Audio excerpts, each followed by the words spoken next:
Assalamualaikum warahmatullahi wabarakatuh. Halo semuanya, bertemu lagi bersama saya dan rekan-rekan saya dari kelompok 3 dari kelas akuntansi 3A. Di sini saya dan rekan-rekan akan menjelaskan materi mengenai persediaan barang dagang. Di sini saya bersama 4 rekan saya. Yang pertama presentator pertama yaitu Poppy, presentator kedua yaitu Muhammad Rapli, presentator ketiga yaitu saya sendiri, presentator keempat yaitu Najwa, presentator kelima ada Gina. Baik, di sini yang pertama ada pengertian dari persediaan barang dagang. Persediaan barang dagang adalah barang dagang yang masih tersedia atau tidak terjual sampai dengan akhir periode akuntansi, dinamakan persediaan barang dagang atau merchandise inventory. Persediaan barang dagang adalah aset perusahaan yang dibeli dan disimpan untuk dijual kembali dan mendapatkan keuntungan. Persediaan barang dagang atau inventory bisa dikatakan sebagai aset yang menganggur atau aset yang menunggu untuk dikeluarkan atau dijual. Kemudian di sini ada persediaan barang dagang. Yang pertama ada lot size atau bed stock. Lot size inventory adalah pengadaan persediaan barang dagang dalam jumlah besar, melebihi perkiraan kebutuhan yang ada pada saat ini. Kemudian yang kedua ada fluctuation stock atau stok fluktuasi. Fluctuation stock adalah pembelian persediaan barang untuk menghadapi kemungkinan terjadi fluktuasi permintaan dari pelanggan yang sulit untuk diperkirakan. Kemudian yang ketiga ada anticipation stock atau persediaan antisipasi. Anticipation stock adalah pembelian persediaan barang untuk menghadapi lonjakan permintaan dari konsumen yang bisa diramalkan atau telah diperkirakan. Kemudian yang keempat ada persediaan konsinyasi. Barang konsinyasi adalah persediaan yang ditempatkan atau dititipkan di tempat lain untuk dijual. Bisa ditempatkan di tempat agen, cabang, atau mitra usaha. Metode pencatatan persediaan barang dagang. Yang pertama ada metode fisik. Metode pencatatan fisik mengharuskan perhitungan barang secara fisik di gudang untuk mengetahui jumlah persediaan barang. Ketika terjadi sebuah transaksi yang berhubungan dengan persediaan tidak langsung dicatat atau di jurnal. Hanya transaksinya yang di jurnal. Misalnya transaksi pembelian atau penjualan, maka yang dicatat adalah transaksi pembelian atau penjualan tersebut. Walaupun jumlah persediaan di gudang bertambah atau berkurang, pos persediaan tidak perlu dicatat. Contohnya ada di tabel di bawah ini. Kedua, metode perpetual. Metode pencatatan persediaan perpetual adalah metode yang mencatat atau menjurnal persediaan barang dagang apabila terdapat transaksi yang berhubungan dengan persediaan. Jadi apabila terdapat transaksi yang menyebabkan jumlah persediaan berubah, maka rekening persediaan juga akan turut dicatat. Contohnya ada pada tabel di bawah ini. Lalu cara pencatatan akuntansi persediaan barang dagang. Hal-hal yang harus dicatat mengenai persediaan barang dagang. Yang pertama ada pembelian barang dagang. Pembelian barang dagang akan menambah persediaan barang dagang. Yang kedua, biaya angkut pembelian. Biaya angkut pembelian adalah semua ongkos kirim yang dibayarkan untuk mendatangkan barang dagang dari tempat supplier sampai ke gudang atau tempat pembeli. Termasuk biaya bongkar muat atau asuransi pengiriman bila ada. Namun ada pembelian di mana ongkos dikirim menjadi tanggung jawab pihak supplier.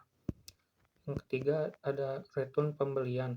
Return pembelian adalah pengembalian semua atau sebagian persediaan barang dagang kepada supplier. Return pembelian biasanya terjadi karena barang yang dipesan tidak memenuhi spesifikasi seperti yang diminta, bisa karena barang cacat atau ukuran, bahan, dan warna tidak sesuai permintaan. 4. Potongan pembelian. Potongan pembelian adalah potongan atau diskon yang diperoleh akibat pembelian persediaan barang dagang. Biasanya potongan diberikan apabila perusahaan melakukan pembelian persediaan barang dagang dalam jumlah yang besar. Kelima, penjualan barang dagang. Penjualan barang dagang sudah jelas. Persediaan akan berkurang karena barang dagang telah laku terjual. Keenam, biaya angkut penjualan. Biaya yang dikeluarkan untuk mengirim barang dagang yang sudah terjual hingga barang tersebut sampai ke tempat konsumen. 7. Return penjualan. Return penjualan adalah pengembalian barang dagang oleh konsumen. Return penjualan biasanya terjadi karena adanya spesifikasi barang yang tidak sesuai dengan yang disepakati atau diinginkan oleh konsumen. Bisa disebabkan karena barang tersebut cacat atau warna, ukuran, dan bahan tidak sesuai dengan yang spesifikasi yang telah ditentukan. Return penjualan akan menambah jumlah persediaan barang dan menurunkan penjualan. 8. Potongan penjualan. Potongan penjualan adalah diskon atau potongan yang diberikan kepada konsumen yang membeli. Potongan biasanya diberikan apabila konsumen melakukan pembelian secara tunai dan dalam jumlah yang besar. Baik, di sini saya akan melanjutkan materi dari rekan saya, Rapli. Di sini saya akan menjelaskan materi dari slide 9, yaitu contoh soal persediaan barang dagang. Nah, di sini ada 4 transaksi. Selebihnya kalian bisa baca sendiri. Di sini saya akan menjelaskan satu transaksi. Terus di sini kita bisa melihat yang nomor 1 bahwa melakukan pembelian tunai 20 unit kursi seharga 1 juta per kursi dan mendapatkan potongan sebesar 5%. Perusahaan menanggung ongkos pengiriman sebesar 200.000. Nah, kalian bisa dimasukin dengan metode fisik dan metode perpetual. Nah, kan sebelumnya udah dijelasin perbedaannya kayak gimana. Jadi untuk di metode fisik kalian bisa masukin purchase atau itu tuh persediaan pembelian. Terus kan pembeliannya secara tunai, jadi yang keluar kas. Jadi pembeliannya ada di debit, kasnya ada di kredit. Nah, kalau misalkan metode perpetual itu merchandise inventory atau persediaan barang dagangan. Jadi perbedaannya kalau yang di metode fisik di debitnya adalah pembelian, kalau misalkan di metode perpetual itu persediaan barang dagang. Nah, seperti itu ya teman-teman. Nah, untuk selebihnya kalian bisa melihat di keterangan di slide berikutnya. Terus metode penilaian persediaan ini memiliki 3 metode. Yang pertama first in first out atau bisa juga disingkat menjadi PIPO, di mana metode ini persediaan barang yang pertama kali masuk adalah yang pertama kali juga keluar. Metode ini digunakan untuk sifat-sifat barang yang mengalami fluktuasi tinggi seperti bahan-bahan pokok yang dibutuhkan oleh masyarakat. Nah, untuk yang metode yang kedua yaitu last in first out atau bisa juga disingkat menjadi LIFO. Metode yang menganggap persediaan barang yang pertama kali dikeluarkan adalah barang yang terakhir masuk. Biasanya terjadi apabila barang tersebut mengalami permintaan tinggi atau adanya peramalan tren pada waktu tertentu. Jadi kalian bisa bedain kalau first in first out itu pertama masuk pertama juga keluar. Kalau last in first out pertama kali persediaan dikeluarkan terus terakhir masuk kayak gitu ya. Terus yang ketiga metode rata-rata. Nah, metode yang membagi antara barang yang tersedia untuk dijual dengan jumlah unit yang tersedia. Dengan kata lain, metode ini merupakan titik tengah metode LIFO dan FIFO. Terima kasih. Untuk materi selanjutnya kalian bisa dipahami oleh teman saya yang selanjutnya. Terima kasih. Perkenalkan, saya Najwa Sipa Ariandi. Di sini saya akan menjelaskan contoh soal. Di sini ada contoh soal. PT FF melakukan pembelian, penjualan, dan persediaan pada tahun 2020 sebagai berikut. Bisa kalian lihat tabelnya? Dan diminta 1. Hitunglah nilai persediaan akhir, sistem perpetual dan periodik dengan metode PIPO, LIFO, dan average. Yang kedua, hitung laba kotor dan harga pokok penjualan. Nah, untuk menjawabnya, jawabannya, langkah pertama yang harus dilakukan yaitu membuat kartu persediaan. Terlebih dahulu, bisa memakai metode PIPO, LIFO, dan average yang telah dijelaskan oleh teman saya sebelumnya. Langkah kedua, yaitu menghitung harga pokok penjualan. Bisa memakai sistem periodik dan sistem perpetual. Nah, bisa dilihat di tabel sistem periodik ini. Yang pertama ada persediaan awal. Bisa dilihat pada soal yang tadi, jumlah unitnya 200 dan harganya 9.000. Maka cara menghitungnya jumlah unit dikali harga. 200 dikali 9.000, maka hasilnya 1.800.000. Yang kedua ada pembelian. Bisa dilihat pada kartu persediaan, total harga di kolom pemberian. Yang ketiga ada barang tersedia untuk dijual. Cara menghitungnya persediaan awal ditambah pembelian.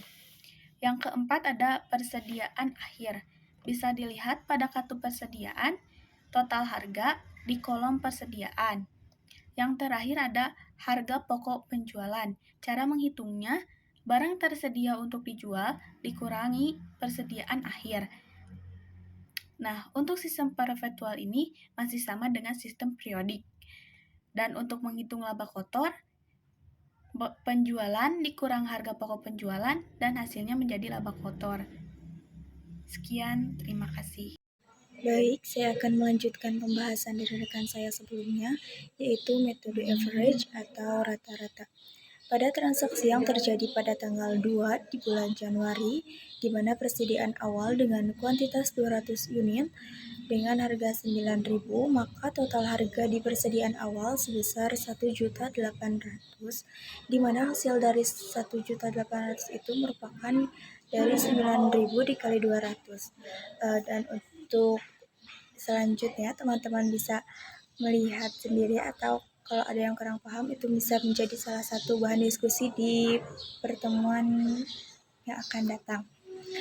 Selanjutnya menghitung harga perolehan persediaan. Cara menghitung harga perolehan persediaan yaitu harga perolehan sama dengan harga pembelian ditambah biaya pembelian. Selanjutnya metode masuk pertama keluar pertama atau first in first out, di mana cara menghitung persediaan akhir adalah persediaan awal ditambah pembelian. Maka yang dihasilkan ialah barang yang tersedia untuk dijual, lalu dikurangi penjualan yang nantinya dihasilkan persediaan akhir.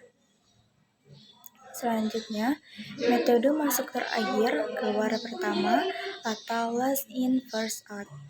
Metode LIFO ini secara sistem fisik ditentukan dengan cara saldo fisik yang ada dikalikan dengan harga pokok per unit barang yang masuk pada awal periode. Bila saldo fisik ternyata lebih besar dari barang yang masuk pada awal periode, maka diambilkan dari harga pokok per unit yang masuk berikutnya.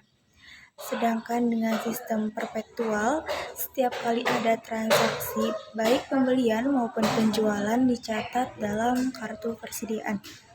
Selanjutnya metode rata-rata. Yang pertama, rata-rata sederhana. Dalam metode ini harga per unit persediaan dihitung dengan cara jumlah harga per unit setiap kali pembelian dibagi dengan jumlah atau frekuensi pembeliannya, yaitu biaya per unit sama dengan total harga per unit pembelian frekuensi pembelian. Kemudian selanjutnya nilai persediaan akhir sama dengan nilai persediaan akhir dikalikan biaya per unit. Harga pokok penjualan sama dengan unit yang dikeluarkan dikalikan dengan biaya. Selanjutnya rata-rata tertimbang. Biaya per unit sama dengan jumlah harga per unit dikalikan dengan banyaknya unit. Nilai persediaan akhir sama dengan nilai akhir dikali biaya per unit, lalu harga pokok penjualan sama dengan unit yang dikeluarkan dikalikan dengan biaya. Baik, setelah teman-teman saya mempresentasikan atau menjelaskan atau memaparkan materi-materinya, di sini saya akan menyimpulkan materi dari persediaan barang ini. Nah, kesimpulannya adalah persediaan barang dagang merupakan aset perusahaan yang dibeli dan disimpan untuk dijual kembali dan mendapatkan keuntungan. Persediaan barang dagang atau inventory ini bisa dikatakan sebagai aset yang menganggur atau aset yang menunggu untuk dikeluarkan atau untuk dijual. Nah, terdapat beberapa cara yang dilakukan perusahaan dengan mengatur dan mempersiapkan persediaan barang dagang. Di antaranya adalah low size inventory atau bad stock, yang kedua fluctuation stock atau stok fluktuasi, yang ketiga anticipation stock atau persediaan antisipasi, dan yang terakhir adalah persediaan konsinyasi.